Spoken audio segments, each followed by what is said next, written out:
Hey everyone, welcome back to the FloTrack podcast. FloTrack podcast at gmail.com is our email address. You can find all the videos of the podcast on flotrack.org/FloTrack podcast, audio version on Apple Podcasts, Spotify, and wherever else you listen to podcasts. I'm Kevin Selly, joined by Lincoln Shrike, who is in his home that Lopez Lamong was very curious to know just how you're settling in over there, Lincoln. Mm-hmm.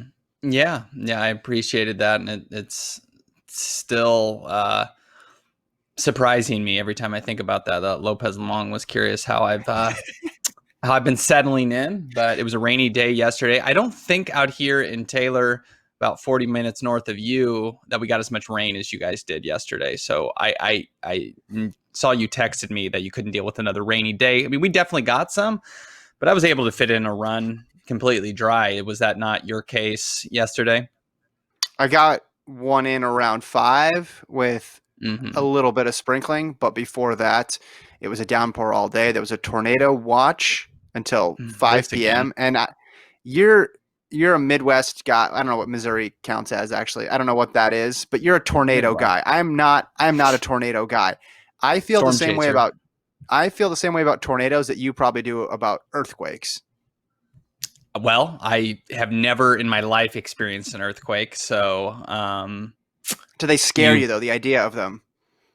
I suppose. I mean, they come in obviously like any storm in varying degrees of terrifyingness. So, having never experienced one, I don't know what it's like when the world shakes. So, I understand when you put it through that lens what your perception of a tornado could be. Of course, if there's a tornado bearing down on your home, it's a little different. I just think the likelihood of that is small. When you look at an earthquake, of course, it is more all encompassing.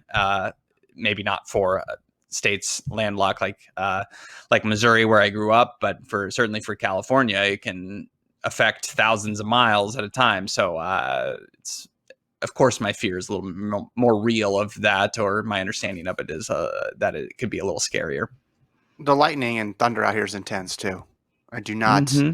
I do not like the lightning storms. They're not in the distance making these pretty thunderbolts. They're really violent, and I'm not a Well, it's fan of it. affecting my ability to run with my dish TV thing on top of my head, Yeah. so that I can stream multiple things while exercising. So yeah, that is an impediment for sure.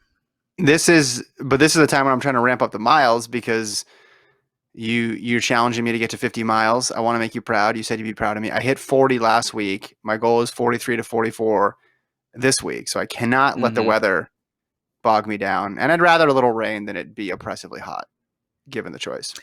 That is definitely preferable because we are getting oppressively hot, I assume, in the next weeks to come. As we near June, it's going to become miserable here. So, man, pandemic, heat, all the good Mm-hmm. stuff. It's Locusts. setting to be a challenging hot girl summer for sure. So we'll see how things go. Completely out of date reference there, Lincoln. Nice Yeah, job. yeah. Okay. Mm-hmm. We Yeah. got 3 stories I think we want to talk about, and then we'll Yep. get to some emails as well. Mary Cain and Nick Willis are going to work and run for Tracksmith. We also have news about the Cal State system moving all their classes online for the fall, it looks like, and the ripple effects of that in the running world.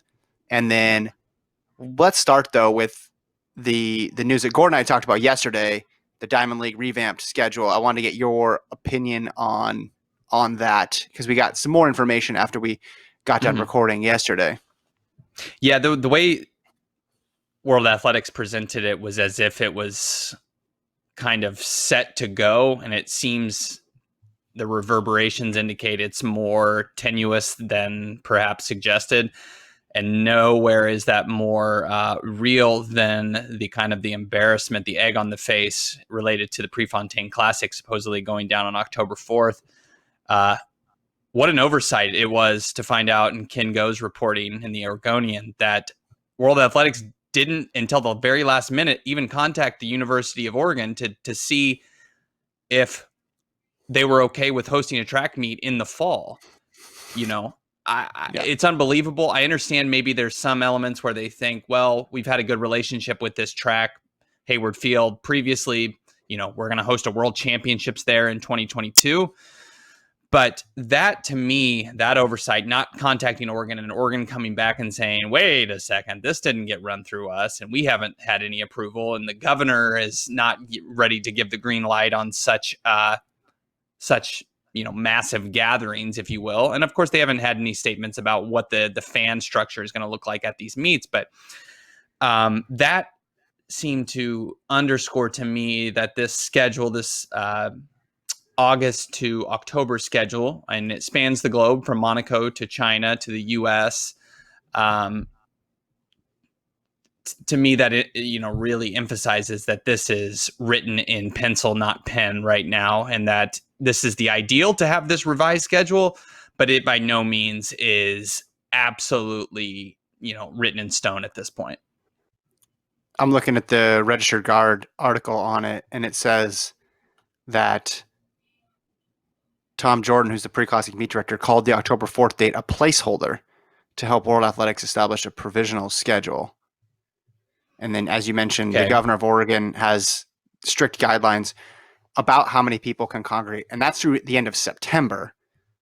So not all the way to October. So maybe they just looked at that and they're like, okay, cool. Well, this issue hasn't changed at all. So we definitely can say October 4th, everything will be raring to go. There's been no moving backwards on dates at all throughout this pandemic. And they went ahead and put it on the calendar. Another thing that people started commenting on is October in Eugene in general and its compatibility or incompatibility with a high caliber track and field meet. Have you ever been to Eugene in October? No, only been to Oregon in the summer months. So please enlighten me on what the temperature and what the I can't think of the word, but what's it like in the fall in Eugene? It rains a lot. And after the time changes, it's light for about 3 hours a day. At least that's how I remember it when I was in college. Not that the light necessarily would be an issue, because I'm sure they would pick a time on a Sunday when they could compete, but it's more the temperature. It's not that warm. It's cloudy. It's rainy.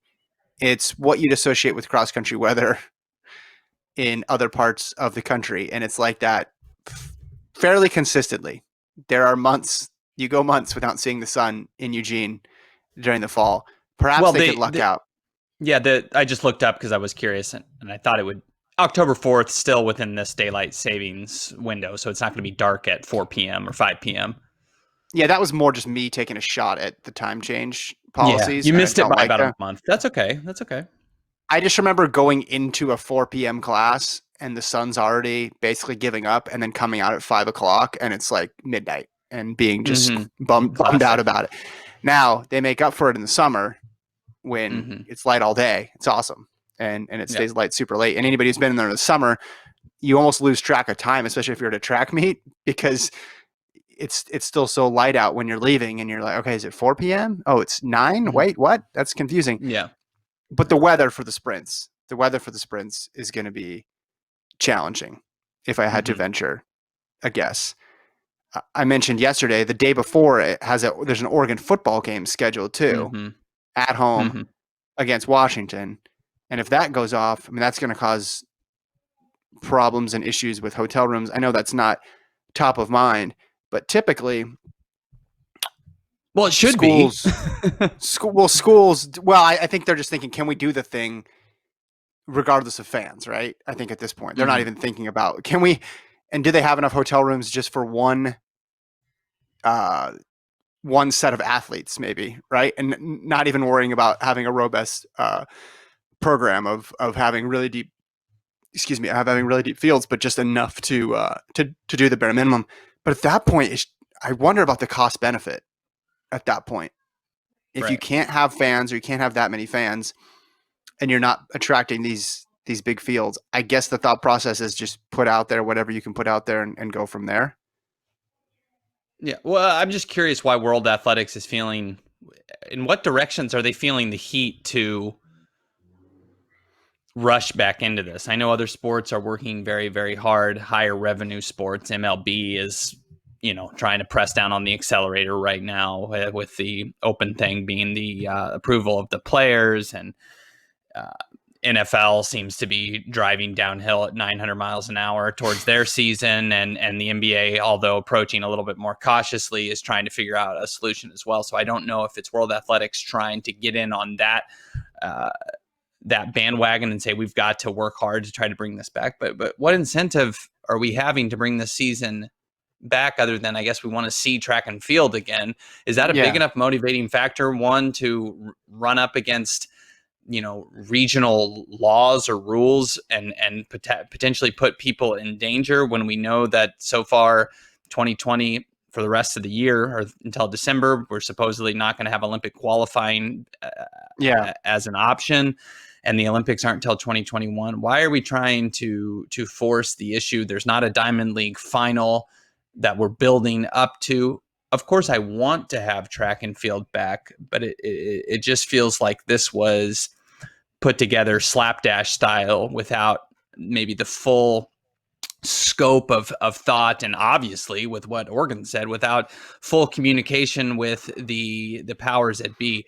I don't see the Prefontaine Classic happening on October 4th. I don't think that's going to happen, but I also don't think there's going to be a football game the day before, and that can kind of lead us into what we were going to talk about with this. I know this Oregon is not California, the California state system of schools, but if we're starting to see schools saying we're going to be virtual throughout, starting in this fall semester, I just think that's the rock starting down the hill that's saying, I don't know if in the US we're going to be ready for a full return to amateur collegiate sports by the time August and September rolls around. Here's how I had it ranked in terms of probability, and people can correct me here, but international track, I think, would be the first thing that could come back. And you're already going to start to see that different countries just having meets within their country if they've lifted the policies, if they have the virus under control. We've heard a lot about the South Korean baseball league coming back to play.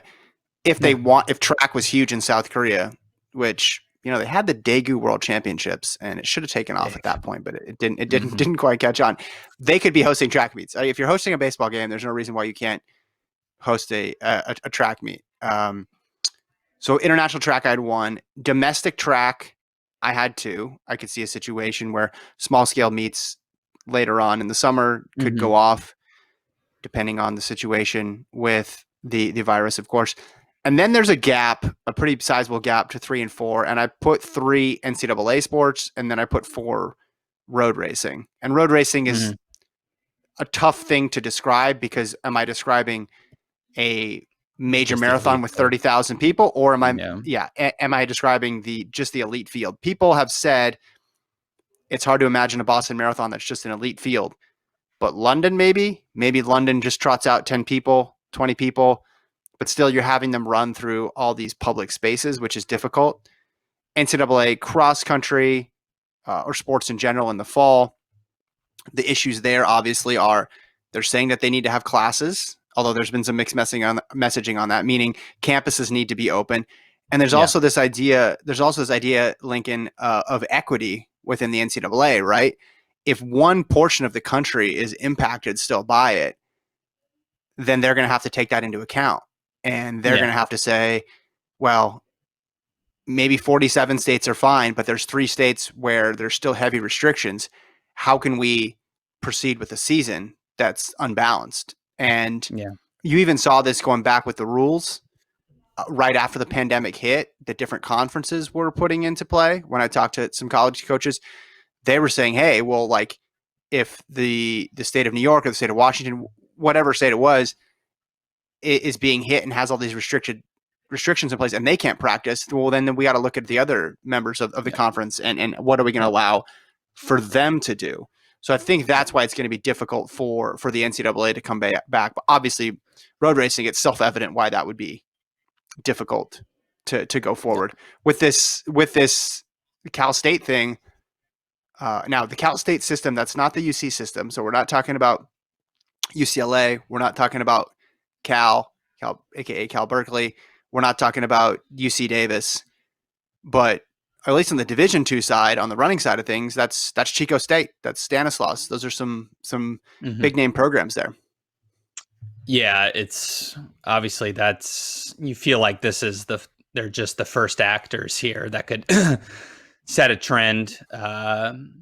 The action of the California school system would surely have will be a big impact on what the rest of the country does. And I know that the NCAA is going they have interest in having sports back, but you're hearing so much about this second wave when we're reducing social distancing and things are opening up. It's like there's some belief that like this boredom we're all experiencing and desire that we want to have sports back is somehow doing something to the virus, and it's going to be, calm down. The virus is still, I mean, again, not an expert from what I'm reading though. The virus very much still here, and particularly if we're not committed at this point to waiting it out a few more months, then we're probably not going to have sports. Because what for track and field's example, what are we doing if X athlete comes down with a fever and tests positive in Monaco? Like Right. what is Yeah. the protocol here? We haven't heard any of that, and that doesn't speak to anything that could be going on in the NCAA. But the NCAA can't have that too. And as of this juncture, I understand that they haven't made any formal announcements because they don't have that answered. And the NBA and MLB seem to have their things figured out more than others, but they don't. Their leagues don't resemble what can be done with the NCAA, because you're right. Kids have to go to school, and campuses aren't going to be able to be wide open if social distancing measures still need to be in place. I know here in Texas things are open, but our boredom with and our need to get back to work does not run parallel with the virus being diminished. Like, it's going to come back if we stop social distancing and everything. And so we know we want to have track and field back, but just by saying this is the dates it's going to be doesn't mean that it's going to be eradicated. And I don't know. Just because they're announcing this does not mean that it's going to be able to take place, because I'm not seeing the full-fledged actions and the commitment. We know track and field is too global of a sport to have to isolate these athletes, put them in a bubble like they want to do in other leagues. And as soon as you get somebody testing positive, what's the reaction going to be? You have to shut the whole thing down. And it's like they're just kind of they're playing the lottery, and they're banking on winning and getting lucky, and that's just not a strategy for World Athletics to go forth with. Well, back to college stuff, because if it was the NBA or NFL, you could say, okay, we're going to move everybody to Arizona and they're going to play, or move everybody to Georgia or Florida, whatever. You can't do that in college sports. You can't create you can't create this bubble. So it's just the challenges for colleges are so much more difficult. And this does seem early, but as someone who's worked in the college, helping kids get into college, into these colleges specifically, moving that ship takes a long time. That is a large university system, and kids are going to want to know and move into dorms and make arrangements for classes and figure out their entire life. So if you wait 2 more months to make this, if you wait until July to make this decision, that's you're going to end up with a similar situation that you had when things were getting called off in March, right? And kids were asked to leave and people were going home. I mean, I remember we were talking to college athletes at NCAA indoors, and I was like, when you guys get back to school, what are you going to do? And so many of them were confused about like what happened next. Like, they just didn't know. I think they want to avoid that situation. Now, sports different, smaller group of people, but there's been a lot of people in the NCAA have said you need to have campuses open. If you're going to have sports, you need to have, at the very least, you need to have classes. But I guess they're not even counting virtual classes. They're talking about the campus actually being open. I did see that they are going to keep they're going to keep some classes they said might be open, like things where you need to do hands-on work. I don't know if that's going to be a way for them to potentially, if things do improve, to allow for sports. But anytime we get on all these decisions, I think back to Harvard, Lincoln, and I think back to Harvard not sending their athletes to NCAA indoors, and not everybody, a lot of people were saying, man, that was too soon. Why did they do that? And then literally 3 days later, the entire world was shut down. Yeah. And yes, Harvard Trust saved Harvard is $800. basically what we're. Yeah. Well, and they haven't made a decision yet about the fall. We should mention that they have not made a decision, but they're one institution. They're not 23, 22, whatever the Cal State number is. Yes, Harvard saved $800 on plane tickets by not sending their athletes there, but they also obviously saw where this was headed and made the right decision. And in retrospect, it's very funny to think that people were like, well, what are they doing, man? You're depriving those kids of an opportunity. And then literally everything stopped. Everything. It wasn't just like the meet got canceled. It was every sport. One of the shortest-lived controversies in sports history, I think, was the Harvard not sending athletes, which ended up to be a nice decision for them. That you're right, saved their already thin endowment on plane tickets, and then also just was a good look for them when like you said, when the entire world shut down. So basically not optimistic that we're going to have collegiate sports in 2020. I don't see it. And just because some leagues are coming back and making announcements and making press releases, that does not mean we're going to have track and field back in 2020. I just think they haven't sorted through all the details yet, and never was that more evident by the fact they didn't contact the University of Oregon when they said, we're going to have a track meet on your campus. This is insane. Yeah. This is like, I was trying to figure out what could be a good parallel to this, or, analogy to what they did here. I guess it's like showing up to a birthday party that you didn't RSVP for. I don't know. It's just, I will say this, strange. Though. I will say this though. If the university does eventually sign off on this, that would probably mean that we're to a point where the university as a whole is going to open in some capacity, which means we would be on the way to having a fall season. So how much is this going to break down? That we've seen in the country, measures are left to a state-by-state level, and governors are making the choice, and Oregon has a Democratic governor. Therefore, you would assume it's going to be more restrictive based on the way the country has broken down throughout this pandemic. And I know Republican governors have they were slower to act, but have since, come to seemingly their senses and impose lockdowns. But we're seeing some states start to open up, and it seems to be kind of breaking down by the aisle here. With Oregon having a Democratic governor, I just wonder if they're going to be hesitant to be like, come on down for the pre-classic in October. It's just, I just wonder if that's going to have an impact. Also, you mentioned before the international dynamic to this, right? It's bringing in people from all throughout the world. Now, maybe they make a pre-classic where it's U.S. only, and there's certainly high quality enough athletes where they can make it interesting.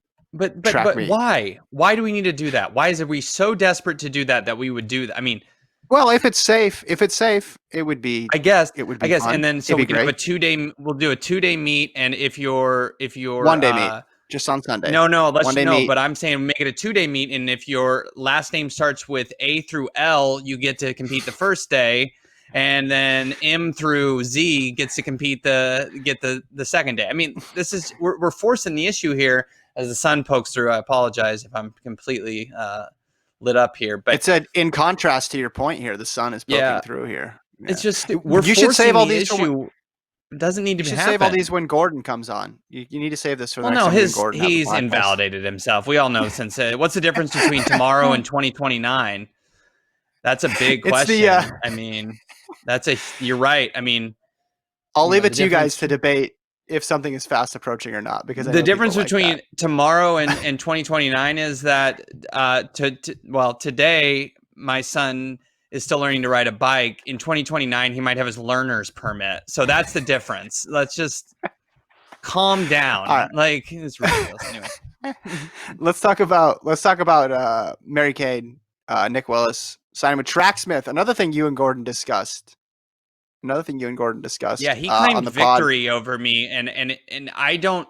This is my problem with him. I think he might be right though. No, no, no, no, I no. think he knows that. Tracksmith is a track and field brand. It's a Yeah, track yeah. and But field brand. And he said I'm he's going to just sign with a local running company. That is not what this is. I didn't want okay. to get into an argument with him because he loves to argue, but this It's a is split decision. leans more. This okay, split decision at worst. Oh, That's what I'm I'm taking. adjudicating this. You are involved in the argument, so you do not adjudicate this. I will. You said he's going to sign with another sponsor. Brooks or Hoka. That's what I thought. And of course, it wasn't that. Gordon, And of course, it wasn't a local running company either. yeah, but the idea that it's a non-traditional sponsorship because he's going to work for them, right? That's the idea. Mm-hmm. Yeah. He posted the pictures. Mary Cain did as well with a singlet that said amateur. Basically, I'm going to be an amateur runner. Like this is my employer Mm-hmm. now. My living is not tied 100% to my race results. He'll still get bonuses and he'll still win. You know, I don't know the structure of his contract, but I'm sure he'll still get appearance fees when he shows up at meets because he's still somebody people want to have in their field. And he said he's still he's trying to continue his streak of years of sub 4 in the mile. Or is it consecutive or is it overall years under 4 in the mile? I missed that. I would have. Okay. I don't know if it's He wants to do all consecutive. these things. Yeah. He's got all these goals. In any event, it's not. So I see how what Gordon was saying, the spirit of it came through. The local part, he shouldn't have said local. He should not have said local because that's where it went awry. I'm calling it a tie. Yeah. I'm not hearing any other arguments to either side. Mary Cain is nope. Yep. Justice Tully, and may it please the court. May I offer the fact that okay. Hold on, can you mute Lincoln? Mary Cain is going to have a job. I think what is it in specifically? It's basically trying to grow their brand within running clubs in New York City. Yeah. So it's a full-time job. These are full-time jobs. Okay. Yeah. Cool. I mean, anytime something you're allowed to speak now. Yeah, cool. I'm still muted though. It's just my mouth. I mean, a novel idea is fun and you like to see it. You like to see brands. I don't want to say taking risks, but doing new things. Of course, some of this is a little, it's just somewhat a marketing ploy, somewhat, but they are doing what they're saying. At least I assume. So that's good to get the community involved and not just make professional runners seem these distant athletes that recreational runners can't relate to. I like the community involvement. And I think specifically for Mary Cain in New York, she can have a big impact. And not exclusively, but particularly on the female side, given the story she shared about her experience with the Nike Oregon project, I think unfortunately a lot of women can relate to to that type of situation of feeling objectified and experiencing that. And I think her experience as a very high level runner, and then also unfortunately going through the things she did at the Nike Oregon project, gives her a powerful voice in the running community, as we saw last fall. And she's still continuing her career, and there's a chance she could come back and be a factor at an Olympic trials. I mean, it's not as likely as Nick Willis getting back to the Olympics, but still, she's only 24 years old, and it could be still be a big name in the U.S. running scene. But I like this concept. I think the thing is, is this the new look of professional running? I mean, maybe not. I still think you're going to have young athletes raising an eyebrow to having to do stuff outside of training. I think that's one of the allures of being a professional athlete, is that you can sleep, eat, play video games, and train. I mean, it's not, when you've done other things in your life, as Cain and Nick Willis have, with Willis having a long career and being absolutely on the tail end, and Cain being sort of an activist for women's issues and the treatment of professional athletes. They represent a different population rather than just the sleep, eat, train athletes, and I think they can set the model. So there certainly may be more athletes that do this. That said, you're still going to have obviously the athletes that just want to join groups and run, and that's all they do. Yeah, because that's the whole benefit of professionalism for most athletes. Not all athletes. Mm-hmm. Some athletes probably don't prefer that method, but you get the contracts, you don't need to worry about anything else, and you can solely spend all of your time and energy becoming as fast as you can be. Someone like Willis, who's much older than Cain, it makes sense from a transitioning career perspective too, because he's it's an interesting thing to think about. These people are so accomplished, these pro athletes, right? But when's the last time they've had a job? Maybe they had something in Yeah. college. Maybe they had a work study thing in college. But if they were a full boat scholarship athlete, probably nothing in college. Maybe had a summer gig in high school, and then you have a 20-year career. So when you go on your LinkedIn page, there's not a ton there. You haven't been endorsed for that many skills, Lincoln, on LinkedIn. You got to make sure you get endorsed for all those like teamwork skills. So that's good. Like it's good that took a while on that delay for that LinkedIn joke to settle in. I'm glad it finally got over to you and Taylor, though. It's good. So it's good. It's good for Willis to get that experience. We see this in a way. We probably see this, but it's not as public with Nike, right? Like I'm sure a lot of the athletes to the tail end of their career start doing stuff, or at least shadowing or internship type opportunities, even though they're much older than the traditional intern, and then they move into the footwear department, and then maybe they have one last ride in the Olympic year and they ride out their contract, and then they go and they do it. So I don't think it's altogether new, but with an emerging company, it certainly helps to have two big names in the running world. And I like the jerseys that say amateur. I think they're cool. Yeah, my wife likes Tracksmith stuff. I just don't think I'm cool enough. I'm not in on the. Somebody described it. I think it was an Outside magazine article yesterday or somewhere, that it was like a combination of like 70s track apparel meets like Ivy League vintage clothing or something. So it's a little pricey.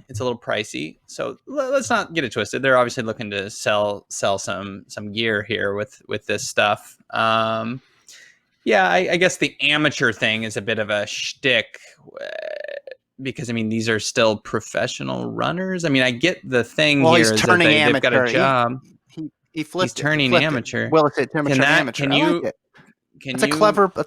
Does NCAA falling for this? Does Nick Willis have he gets NCAA his eligibility back. Now? That's nice. That's nice. So the recruiting for Nick Willis starts anew again. Is he going to go back to Michigan? Maybe Oregon snags him up. He's been an Adidas athlete for a while, and he loves running at Flagstaff. Maybe he's in an AU. Maybe he's their fifth man next fall. These are the things. And when Gordon not on the podcast, these are the things I know that he would say. So I don't know. Did you listen to the pod yesterday? Yeah, and honestly, I did the. It's really funny. I did 1.5 speed, which you've always ascribed to, and it was so nice because it turns an hour-long podcast into whatever that is, 40 minutes or whatnot, and it's just so it's funny. You are sped up, but it sounds like Gordon. I guess he just talks slower than you. His voice is like on 1 speed when it's on 1.5. It's really strange. It's like Gordon's at a normal rhythm here now. Well, that's the same when I listen to you and him. That's how. I think it's. But we were having a completely, I thought, on the rails discussion about how he would plan NCAA cross, and we almost got to the end of it, and then he floats and then there's just a dual meet at the end where it's BYU versus NAU, and I said we were doing so good, Gordon. He was doing so good. I guess you lost me there. The Friday before the 5K. That one. No. Yeah. That's where I liked your thought. Was completely normal. Yeah, I like the thought of the district sectionals finals, or state finals type of a model for NCAA cross country. I think that can be a very good idea. I mean, it's not going to happen. It doesn't seem like, unless you consider the conference, kind of the districts where 32 teams automatically get through. But I don't know how we got down this rabbit hole here. I guess I'll be interested to see what if any other track athletes follow this model. Is this going to be a model that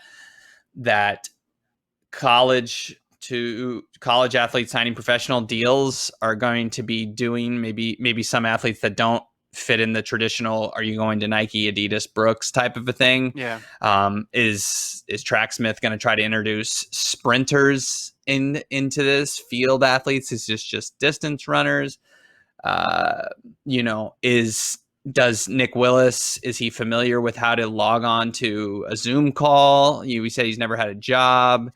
Is his only I'm office assuming experience he from might have. watching The Office? Like, does he think that like he's going to have to be He like wearing short sleeve collared shirts and like pushing pencils? Like, I'm wondering what he thinks, because Mary Cain's only 24 and she just got done with college. But Nick Willis, I mean, it's been in the early 2000s since he's been in Yeah. college, and ostensibly he hasn't had a job since then. So I'm very interested to see how he transitions into the workplace with the rest of us.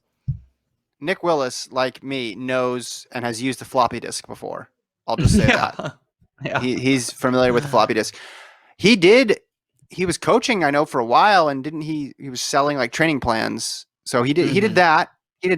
But Yeah. and I don't know. I don't know the dynamics of the current job, but it is different, and I guess it lends itself well to someone in his position who's probably eager to learn, who wants to apply some of the lessons that they've learned throughout their career to a different format. Sure. Let's go to email here. FloTrackPodcast@gmail.com. Not going to get to all of them today, but I did want to do two of them. So we got this one from Henry. He's from Minnesota. Wanted to email in to express my thoughts on the Wikipedia entries for various track events. At some point, someone decided to include a list of the top 25 fastest athletes in these articles, and for me, that list has become a sort of rite of passage to being one of the greats. It's in a way equivalent to making an Olympic final in comparison to getting a gold medal, but instead it's with time, like the world record. It's also interesting to see athletes who have amazing ranks all time, but never won gold or even medaled. They're also great tests of obscure track knowledge, which I've started to gamify with quizzes, starting with the 5,000. So I wanted to give you he made these quizzes. Henry made these quizzes on jetpunk.com. What? A men's 25 fastest in the 5,000 and a women's 25 fastest, and you have 8 minutes to do it. Do you want me to quiz you and see if you can do it in 8 minutes? I don't know what I'm being quizzed on, but let's go top for it. 25 all. Did you listen to the email? He said top 25 all time. I will tell you the person's top 25. Listen, I will tell you the person's name, or no, I will tell you their time, their country they represented. Okay. And the year they did it. Okay, I can probably do this. Yeah. Okay, I'm doing women for you. I'm doing the women. Oh, geez. Is that okay? Yeah. The women actually might be easier because, well, we might have time for both. We'll see. So if anybody's planning on doing Henry's quiz, log off right now because there's going to be some spoilers. Also, this might completely torpedo my internet connection and the podcast will end in 4 minutes with color bars and tone. Are you ready? Yeah. The number one, Lincoln, is Ethiopia 1411.15 in 2008. Tirnesh Tababa. You just tell me last name. That is... Why? Oh, man, do I have to do first names, last names? What am I doing here? Hold on. I know that's Tirnesh Tababa, so we don't need to... Yeah, it's not. Okay. 14-12-59 Ethiopia from 2016. Geez. 14. Was that Almazayana? Man. Okay, this is failing. Hold on. We're restarting. Okay. I don't know why this isn't working. I tested this out with the men, and it worked. Hold on. Let's go back. You will get this going here in a second. Let me try this on the men's side of things. Okay. Oh, hold on. Oh, I think I know what I did wrong. I know. It's a great quiz, right? Yeah, it's good. Okay. Men. We're doing the men. I already got you going. Bekele. Bekele was the first one. Number 2, 1239.36 Ethiopia, 1998. Haile Gebrselassie. Oh, now I got to spell good. Okay, keep going. Number 3 all time, 1239.74 Kenya, 1997. Daniel Komen.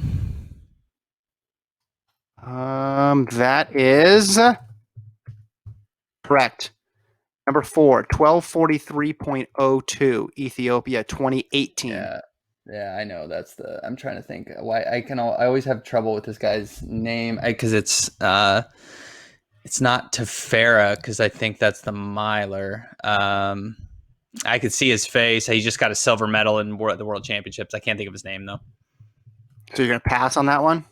I always get him and Tefera mixed up, and I can't remember the other guy's name. Okay.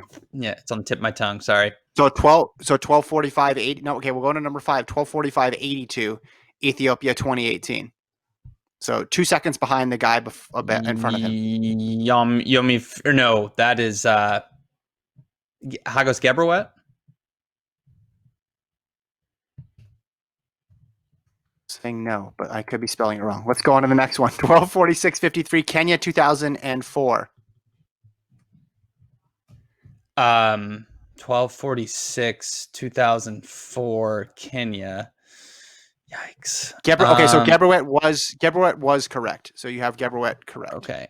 And then you said a 1246 2004. Is that Eliud Kipchoge? Yep. Okay. Correct. Number 7, 1246.79, Ethiopia 2018. Yomif Kajelka. Correct. Kajelka. Number 8, 1246.81, Ethiopia 2012. Dejan Gebremeskel. Correct. Number 9, 1247.04, Ethiopia 2004. Shoot, that's a tough one. 2004 Ethiopia. This is a shot in the dark. Teriku Bekele. Incorrect. Okay. Incorrect. Yeah. I'll keep going. Number 10, 1248.64, Kenya 2012. Edwin Soy. Good guess. Incorrect. But same era. You're right there. You want to try again? No. This was in that same. I believe this was in that same the Paris race. It's that Paris race. I know. Wow, this is tough. I didn't study for this test. Is this going to be graded on a curve or? Okay. Why is? The only name. I mean, it's not right. I was just going to say Martin Lell, but that's not even the right era. So no. Yeah, I don't know. Isaiah Koech. Yeah. See, I wouldn't have thought of that. Okay. Number 11, 1248.66, Kenya 2006. Oh wow, yeah, I'm light on my Kenya from that era. 2006.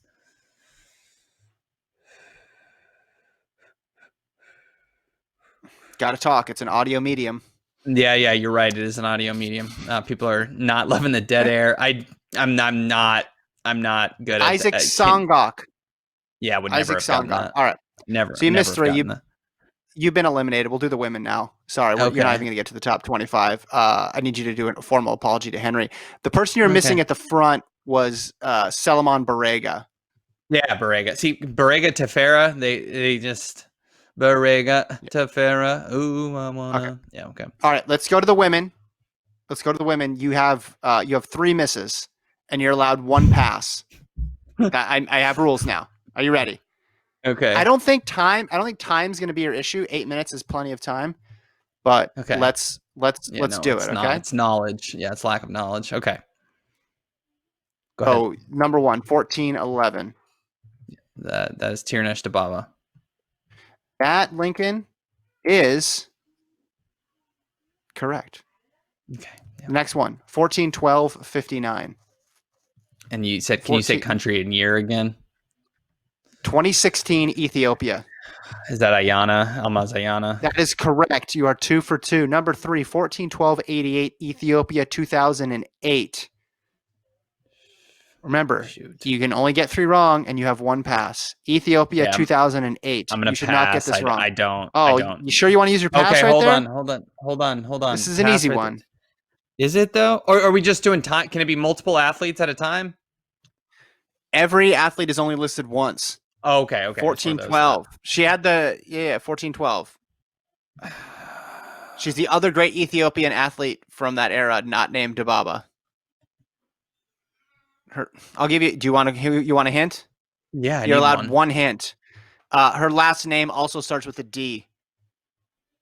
Oh, sorry, Meseret Dafar. I'm sorry. Correct. Number 4, 1415, Ethiopia 2015. If you get this wrong, the podcast is over. Yeah, Genzebe Dababa.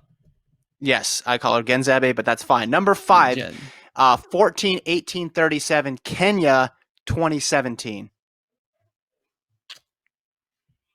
O'Beary, Helen O'Beary. Correct.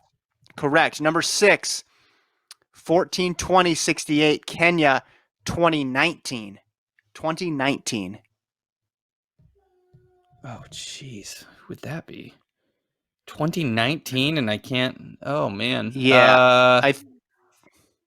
Oh God.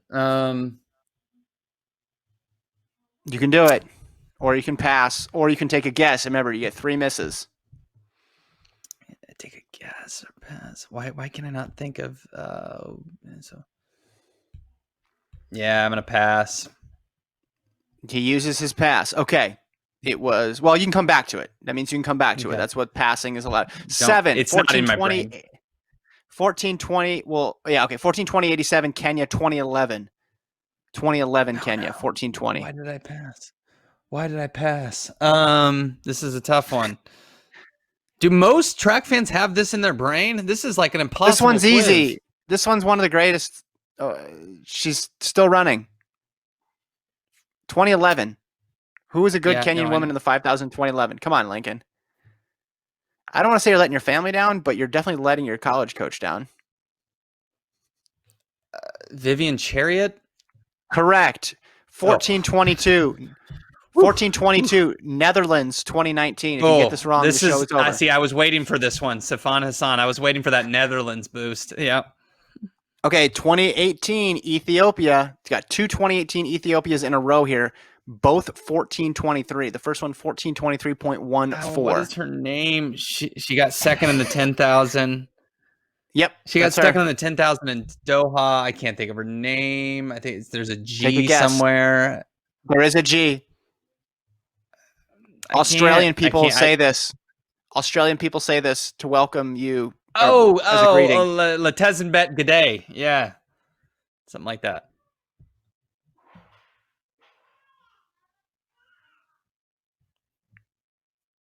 Oh, I lost you there for a while. Yeah. Sorry, you froze. Are we good? Okay. There was a lot of excitement about that pick. Yeah. You got it right. Okay. The next one. The next one, though, number 10, 14:23:33, Ethiopia, 2018.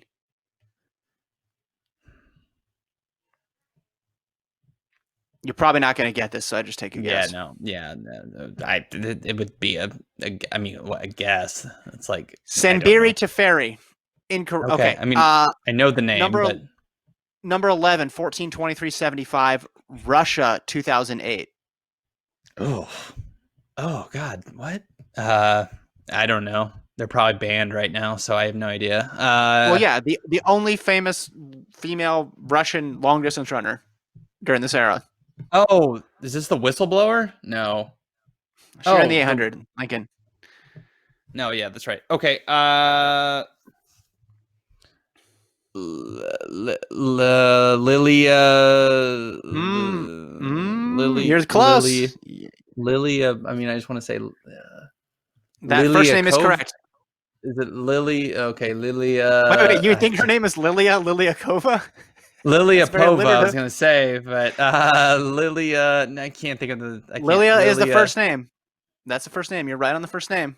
Give me a last name. Lincoln. Failing here. Running out of time. 3. See her winning Chicago. No. She did win Chicago.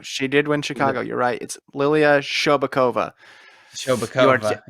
You're down to one more miss. This is going to be tough. Okay. Now, you got to go 13. You got to go 12 for 13 here to close out. Wow. Wow. Number 12, 14:24:68, 2004, Turkey.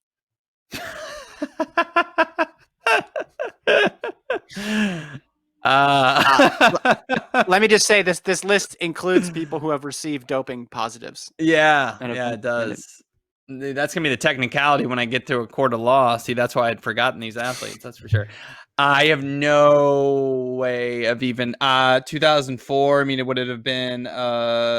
It's probably the athlete that took the medals from Goucher and yes, them. Yeah, I what was I actually I at one point knew this, but I think I've watched so many Netflix shows that the plot line for Narcos has filled in the space where this name would have been.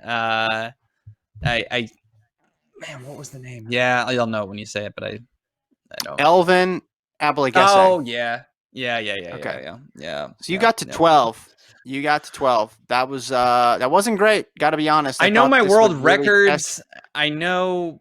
I just What's your don't. best event? I'll give you a chance to make up for this. What's your best event? What could you do the entire what could you do the top 10 with no errors on? Solidly of. That's a tough one. Maybe the men's 1500. Okay, I was gonna say the 100, but no. I'm trying to find the all-time lists on here, but Oh, we're actually gonna test me out here. Great. Okay. Well, I wanted to. Men's 1500 all-time list. See if I can find. Let me see if I can get the. Okay. You ready? Yeah. You want to do this? Hisham I don't El-Garouz think you're gonna get to 326 10. flat. I don't think you're gonna get to 10. I got one. Hisham El-Garouz 326 flat. Next one is Kenya 2001 is the number 2. No. Are you serious? Yeah, why do I struggle with this one? 326. Is it Bernard Lagat? No, God, Correct. no. Oh, it is? Oh, God. Oh. Why? You don't remember that? Come on, man. You gotta know that. He's almost had the world record. Okay. Number 3, Kenya 326.69, 2015. Yeah. Oh my God. Asbel Kiprop. Number 4, 327.37, Algeria, 1995.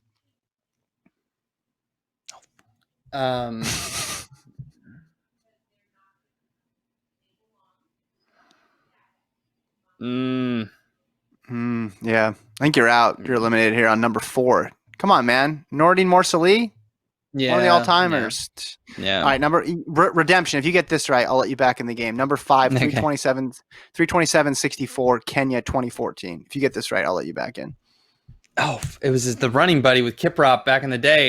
His last name starts with an S, right? No, Silas Kiplagat. Okay, you're back in. Number 6, 328.12, Kenya, 2000. You're not going to know this because you're like born in 2000. I don't know. Yeah. This guy was famous. He had his moment. He had his moment for sure. It was brief. 2000.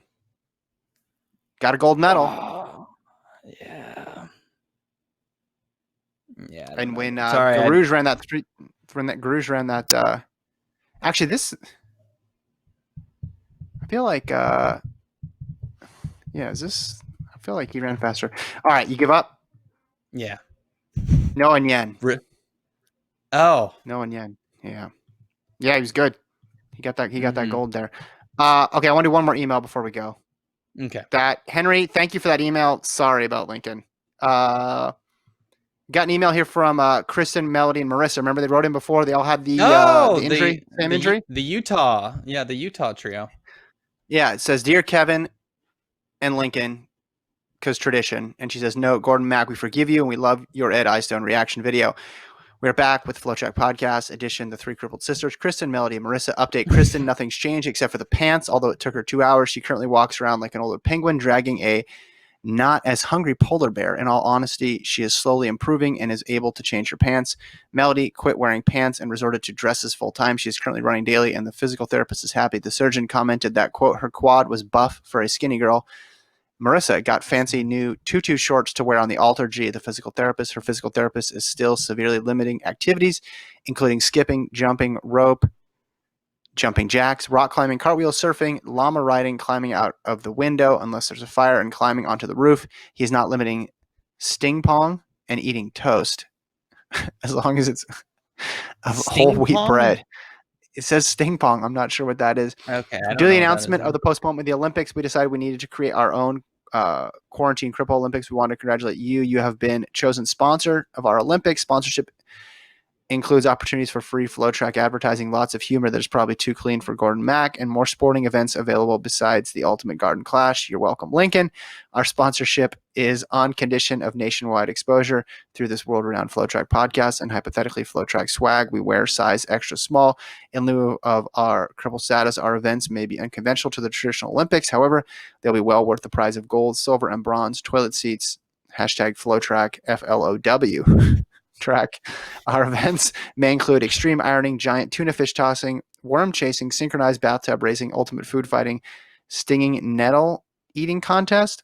A lot of these words I don't know. Person carrying contest. See the wife carrying world championships held every year in Finland. Note, since we cannot carry people, cardboard cutouts will be substituted. We plan to make our Olympics a decathlon sort of event combining overall points for the grand prize and the one and only title of to be determined. The project is still in the works. We'd appreciate your opinions and feedback. Kristen, Melody, and Marissa. P.S. The Olympic fanfare and theme will be unlike ever heard before. You won't want to miss it. And she attached a PDF of a certificate of sponsorship that says we have been selected as the title sponsor for their games. I'd be interested to watch the tuna slinging. Those things are pretty heavy. Also, I'd be interested to see how they're getting the tunas to fresh tuna to wherever they're at in Utah right now. So that would be quite interesting. But I'm glad we're the sponsor. I know last time I checked the FloTrack shirts, we were just at all mediums left over. So I don't know if we can attain, if we can, ultra shrink in a hot dryer, some of the mediums into extra smalls. But I'm ready to put those events on our platform and, get the events that people are eager to see back on the airwaves. Get the tuna slinging going. I'm for it. Yeah, a lot of words in there that I didn't understand. Sting pong. I'm not sure what that. Maybe I should Google that before I keep saying it. I might be getting myself in trouble. Yeah. Yep. I'm going to Google that and Nordine Morcelli after this, just to get caught up on the full scope of what we're talking about here. Did you watch the 2000 Olympic final in the 1500 with Nien and Legat? Or Nien and Garouche? Yeah, I know it's a great race. I just forget his name. That's your assignment. Yeah. Lincoln's assignment of the week. So here's what I want you to do. Watch that and tell me it's not exactly the same race as 4 years later when Garouche eventually gets the gold with Legat playing the role of Nien, but this time Garouche has the extra gear. Watch both those races back to back. It's uncanny, right? Did you watch Daniel Komen? No, I forgot. I know. I got to watch the 720 or whatever race. Yeah. I've been skimping on my homework. Sorry. This is why you get all these things. This is why you don't know who this is why you don't know who Letzinet Gidey is without a very easy hint, right? This is the problem. This is why Isaac Songok means nothing to you. Yeah. So. Yeah. He doesn't. Yeah. Unfortunately, sorry, Isaac. If you want to come on the show ever and regale me of your career, I will be love to hear it. But till then, all right, that is it. FloTrackPodcast@gmail.com is the email address. Lincoln and Gordon will be back tomorrow. They might just yell at each other the entire time. Who knows? It should be terrific. Stay tuned to find out. Thanks, Alon, for producing. Talk to you guys soon.